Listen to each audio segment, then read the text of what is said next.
ॐ अज्ञानतिमिरान्धस्य ज्ञानाञ्जनशलाकया चक्षुरुन्मिलितं येन तस्मै श्रीगुरवे नमः। वाञ्छाकल्पतरुभ्यश्च कृपासिन्धुभ्यैव च पतितानां पावनेभ्यो वैष्णवेभ्यो नमो नमः।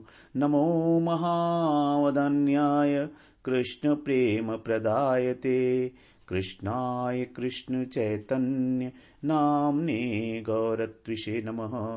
हे कृष्ण करुणा सिंधो दीनबंधो जगत्पते गोपेश गोपिका कांत राधा कांत नमोस्तुते। तप्त कांचन गौरांगी राधे वृंदावनेश्वरी वृषभानुसुते देवी प्रणमामि हरिप्रिये। वृन्दायै तुलसीदेव्यै प्रियायै केशवस्य च कृष्णभक्तिप्रदे देवी सत्यवत्यै नमो नमः। श्रीकृष्ण चैतन्य प्रभो नित्यानंद श्री अद्वैत गदाधर शिवासादि गौरभक्त वृंद। हरे कृष्ण कृष्ण कृष्ण हरे हरे, हरे राम राम राम हरे हरे। हरे कृष्णा। सर्वप्रथम मैं अपने गुरुपाद पद्म ओम विष्णुपाद अष्टोत्तर शत श्री श्रीमद् भक्तिवेदांत माधव गोसाई महाराज के चरण कमलों में अनंत कोटि दंडवत प्रणाम ज्ञापन करता हूं। हम लोग श्रीमद् भगवद गीता का 9वां अध्याय श्रवण कर रहे हैं, जिसमें आज हमारा 32वां श्लोक हम लोग आज श्रवण करेंगे। तो इसमें भगवान बता रहे हैं, मामि पार्थ व्यपाश्रित्य ये स्यु पापयोनयः स्त्रियो वैश्यास्तथा शूद्रास्ते पियांति पराम गतिम।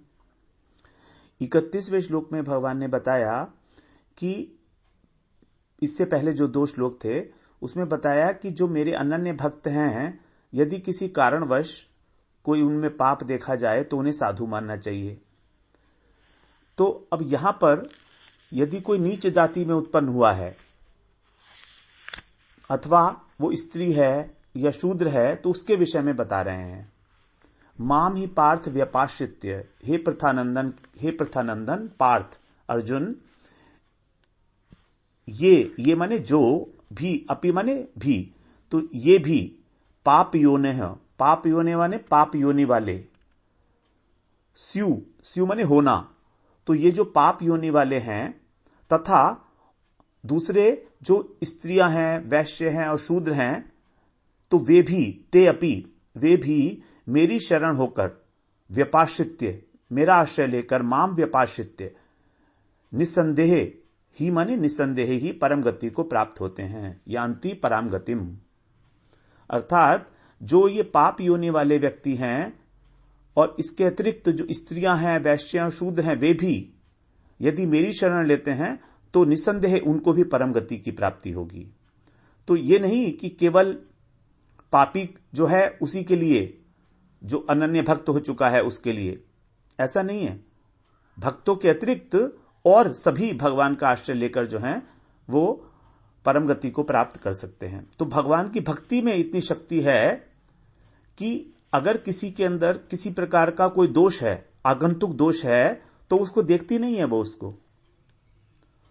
तो जातिगत दोष है, अगर मान लीजिए किसी का जन्म मान लीजिए वैश्य परिवार में हो गया या शूद्र परिवार में हुआ या स्त्री परिवार में हो, स्त्री बन गई या पाप योनि चंडाल योनि, तो भी भगवान कह रहे हैं कि भक्ति में इतनी सामर्थ्य है कि भक्ति उन चीजों को नहीं देखती है कि ये किस जाति में पैदा हुआ है, जबकि ज्ञान इत्यादि के अंदर ब्राह्मण जाति के अंदर पैदा होना आवश्यक है, क्योंकि वेदों का अधिकार जो है वो तभी मिलता है और ब्राह्मण ही वेद पाठी होता है। तो इस प्रकार से ज्ञान के अंदर, ज्ञान मार्ग के अंदर ये देखा जाता है। स्त्रियों के लिए संन्यास का विधान नहीं है ज्ञान मार्ग में। तो यहां पर पहले कह रहे हैं पाप योनेय।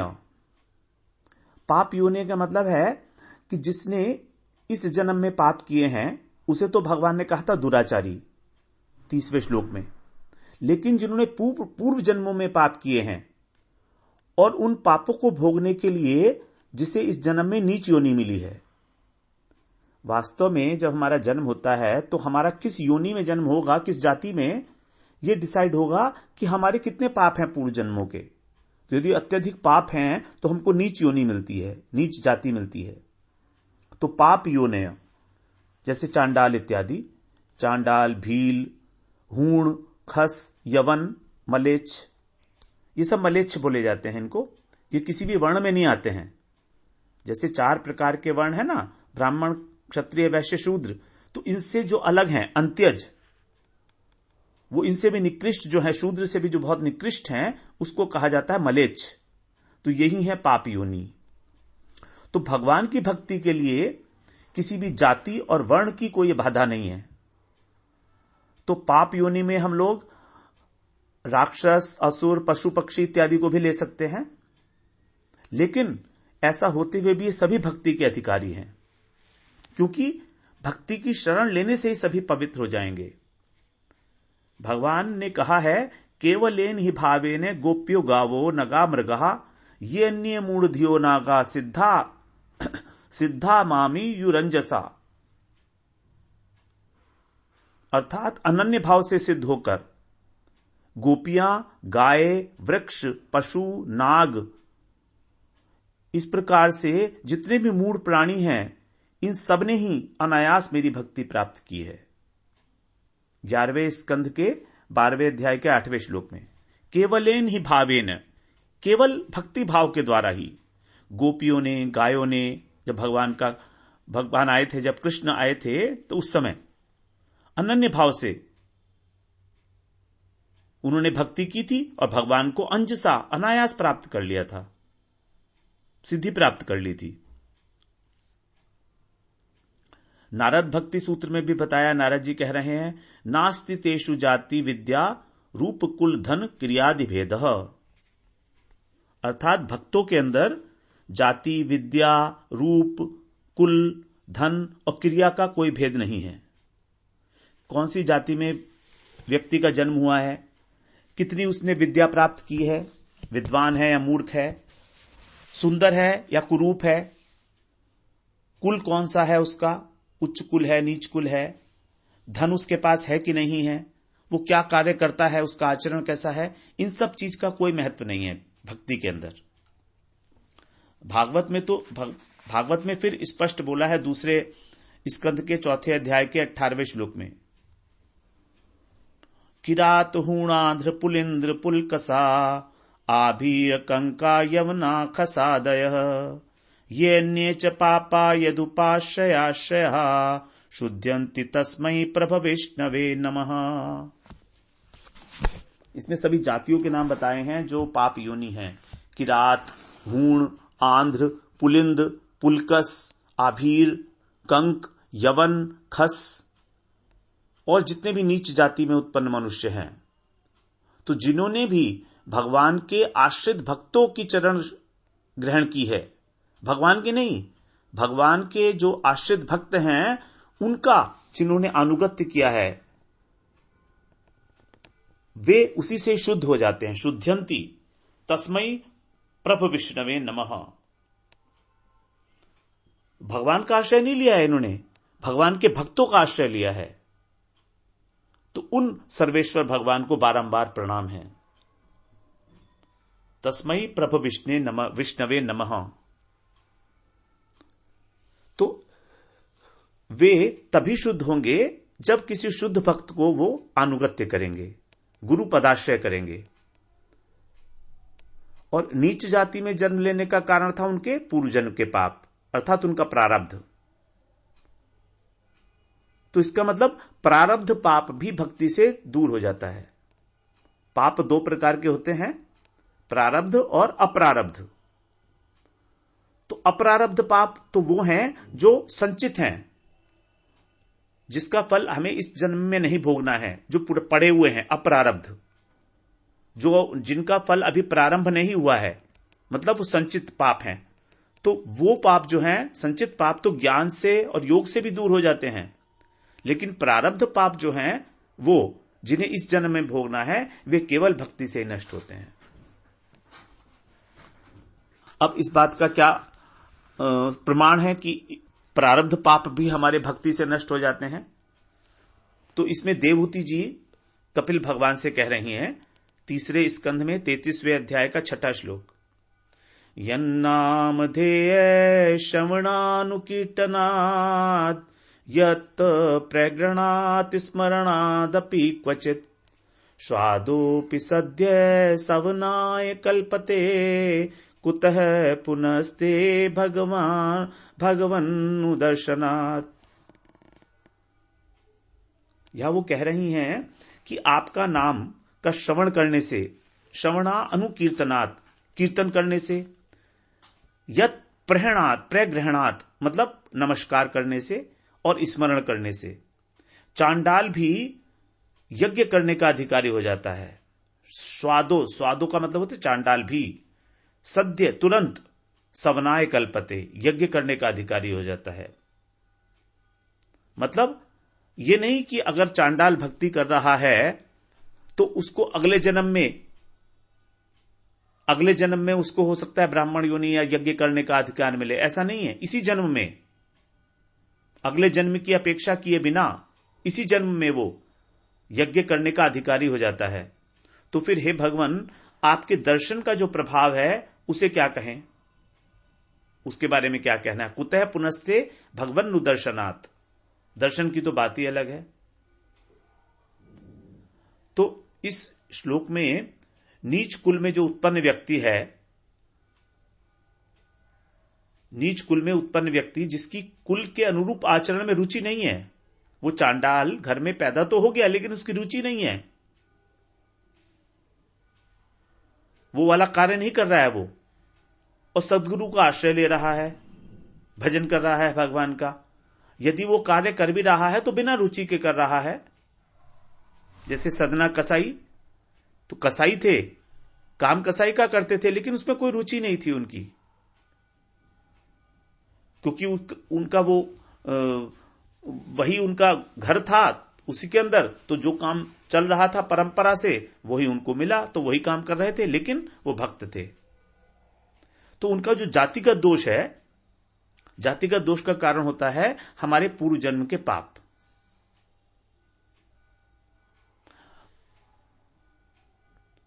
तो यहां पर यज्ञ करने का अधिकारी उसको क्यों बताया? कारण यह है कि उसके जो पूर्व जन्म के पाप थे, जो उन्हें इस जन्म में नीच जाति में पैदा होकर भोगने थे, वो पाप नष्ट हो गए, मतलब प्रारब्ध नष्ट हो गया।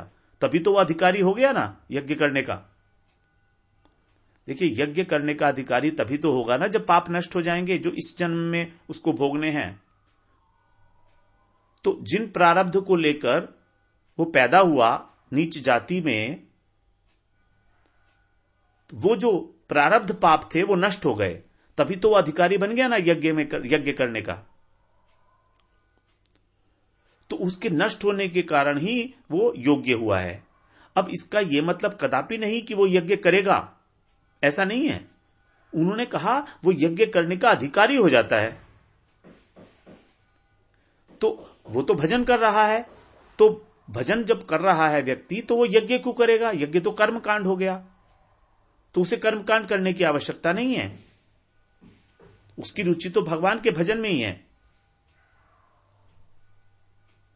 मतलब उसने पूर्व जन्म में भी भजन तो किया ही है ना, लेकिन किसी कारणवश कोई बड़ा पाप हो गया होगा, तो उसको चांडाल कुल की प्राप्ति हुई, चांडाल कुल में जन्म मिला। अथवा समाज में कोई आदर्श स्थापन करना हो, भगवान की लीला हो, भगवान के भक्त हैं, तो यह मतलब नहीं है कि वो यज्ञ करेगा, वो यज्ञ नहीं करेगा, लेकिन वो अधिकारी हो गया है। अधिकारी होने का ही मतलब यह है कि उसके प्रारब्ध नष्ट हो गए हैं। हमको यह बात बाय इंप्लीकेशन समझनी पड़ेगी, बाय इंप्लीकेशन,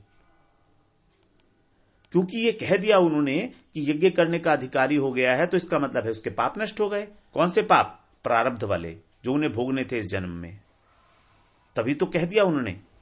तो इसका मतलब यह हुआ कि जो भजन करता है उसके प्रारब्ध पाप नष्ट हो जाते हैं। यह प्रमाण है। और भगवान ने स्वयं भी कहा है न मे अभक्त चतुर्वेदी मद भक्त स्वपच प्रिय तस्मै देयम ततो ग्राह्यम सच पूज्यो यथायम। चारों वेदों को जानने वाला ब्राह्मण, चतुर्वेदी ब्राह्मण। देखिए, जो एक वेद को जानता है उसको बोलते हैं वेदी। ये पंजाब की तरफ पाए जाते हैं वेदी लोग।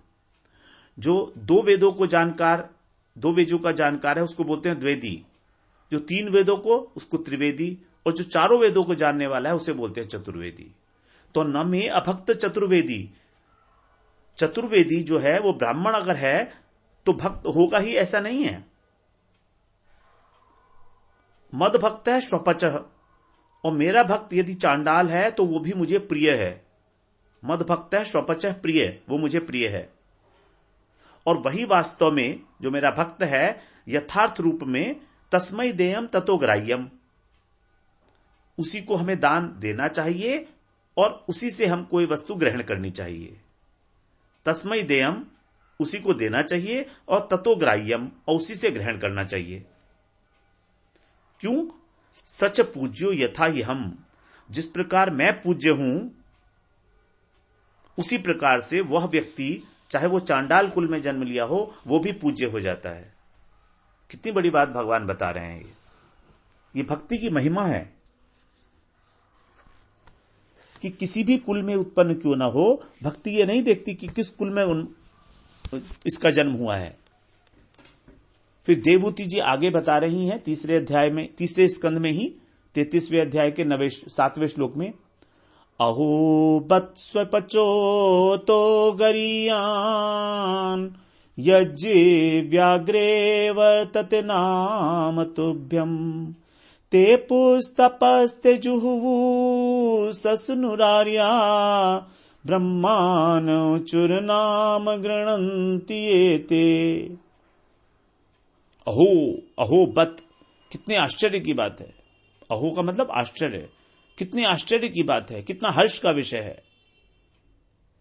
स्वपचो अतो गरीयान यत जिह्वाग्रे नवर्तते नाम तुभ्यम, वर्तते नाम तुभ्यम, जिसकी जीवा के अग्रभाग पर, जिसकी जीवा के अग्रभाग पर आपका नाम उच्चारित होता है। पूरी जीवा से नहीं, अग्रभाग से, हल्के हल्के जो बोल रहा है, हरे कृष्ण हरे राम हरे राम, पूरी जीवा नहीं यूज हो रही है, आगे आगे, केवल अग्रभाग जीवा का। वे चांडाल कुल में जन्म लेने पर भी नामोच्चारण करने के कारण अत्यंत पवित्र हैं। उन्होंने सब प्रकार की तपस्याएं कर ली हैं। तपस्ते और जुहू का मतलब यज्ञ भी कर लिए हैं। ससनुरार्या, तीर्थों में स्नान भी कर लिया है। आर्या का मतलब श्रेष्ठ, उसको श्रेष्ठ कहा गया है। और ब्रह्मान उचुर नाम, और सभी वेदों का अध्ययन भी कर लिया है।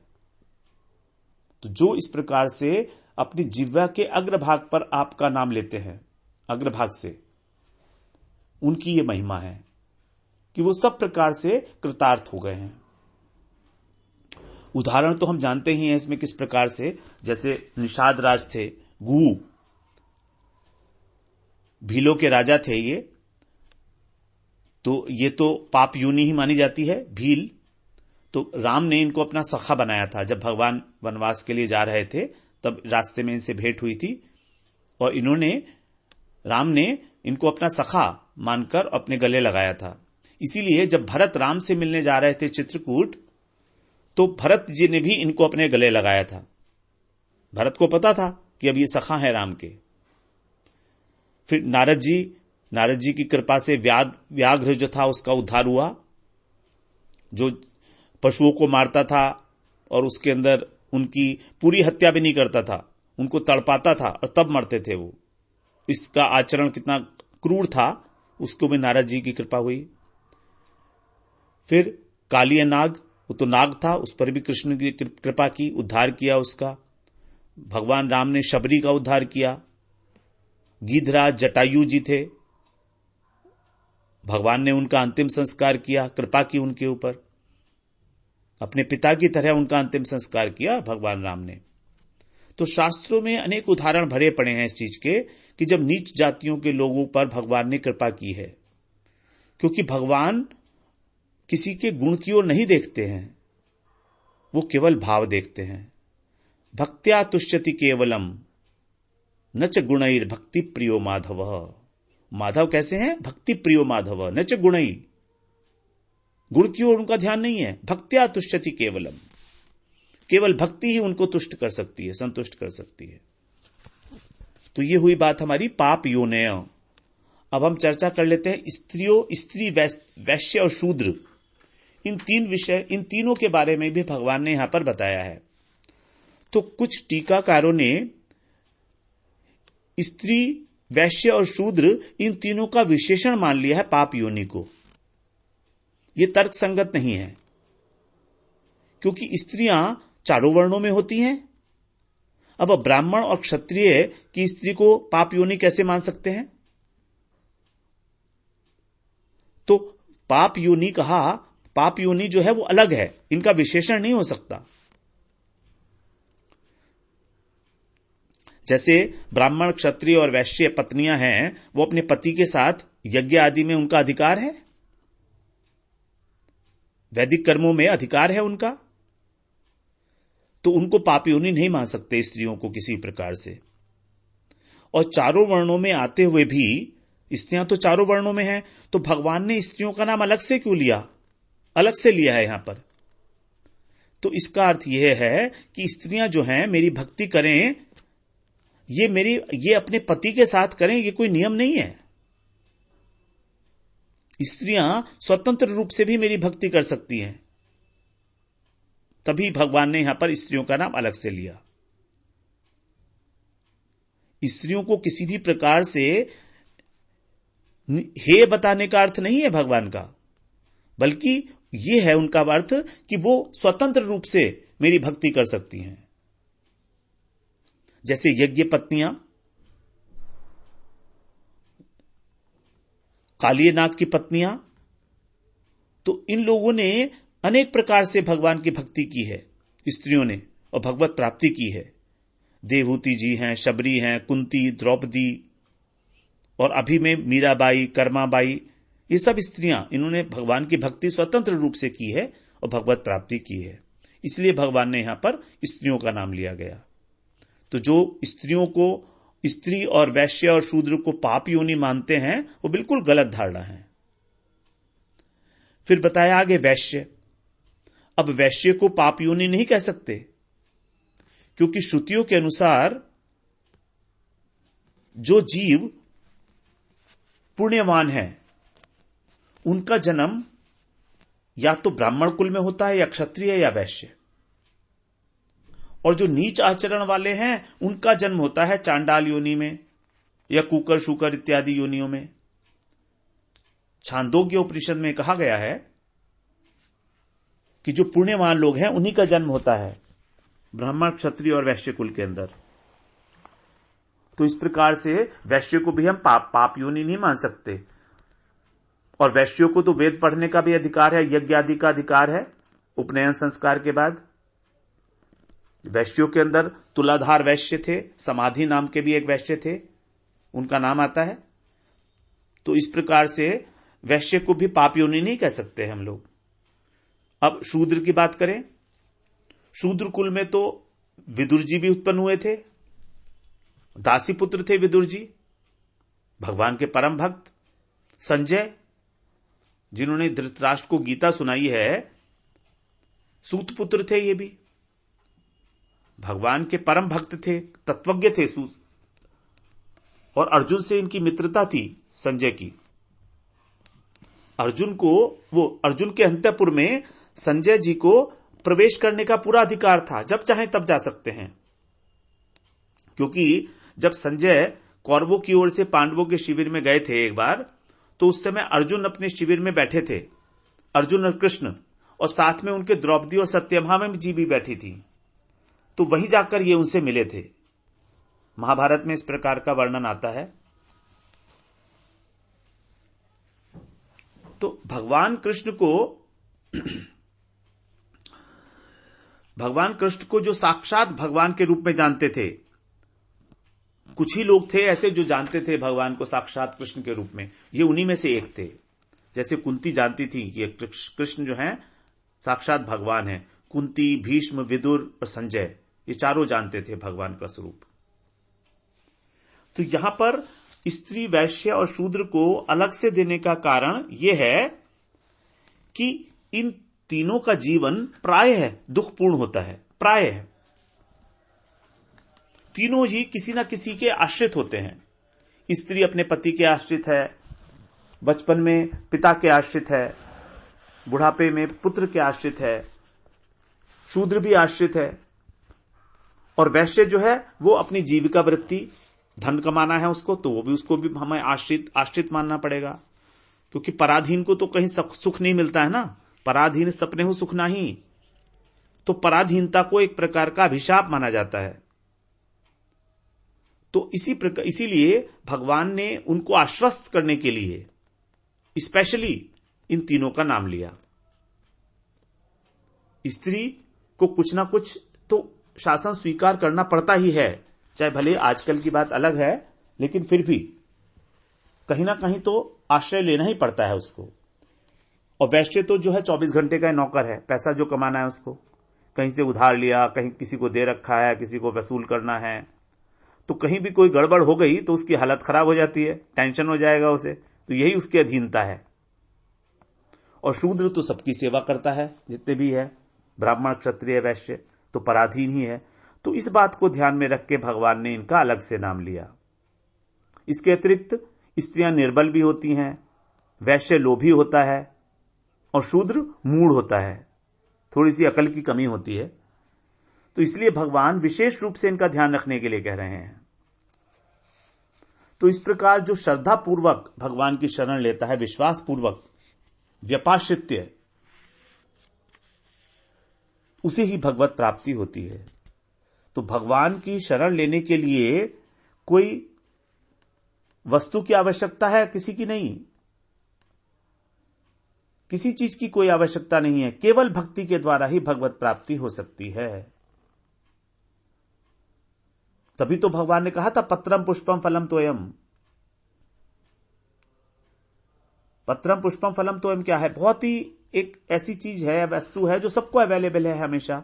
तो इसीलिए कोई विशेष वस्तु की आवश्यकता नहीं है, ना ही उनको यज्ञ इत्यादि की आवश्यकता है। वो तो कह रहे हैं यद करोषि यदश्नासी, जो कुछ भी तू करता है वो मुझे दे दे।